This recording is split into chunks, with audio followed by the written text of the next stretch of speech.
Over thinking వల్ల మీ శరీరం నిశ్శబ్దంగా నాశనం అవుతుంది. మీరు విన్నది నిజం. మీరు ఎక్కువగా ఆలోచిస్తున్నారా? అయితే మీ శరీరం నిశ్శబ్దంగా నాశనం అవుతుంది.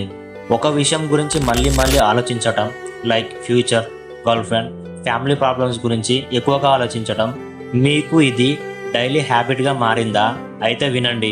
ఓవర్ థింకింగ్ అనేది బ్రెయిన్నే కాదు, అది ఫుల్ బాడీని డిస్ట్రాయ్ చేస్తుంది. మీకు తెలియకుండానే మీ శరీరంలో చాలా చేంజెస్ వస్తాయి. లాంగ్ టర్మ్ ఓవర్ థింకింగ్ వల్ల హెయిర్ ఫాల్, డార్క్ సర్కిల్స్. ఎందుకంటే ఓవర్ థింకింగ్ వల్ల ప్రాపర్ స్లీప్ ఉండదు, స్కిన్ డల్ గా మారుతుంది. People think health problems, but main reason mental overload. ఎక్కువగా ఆలోచిస్తున్నప్పుడు స్ట్రెస్ హార్మోన్స్ రిలీజ్ అవుతుంది.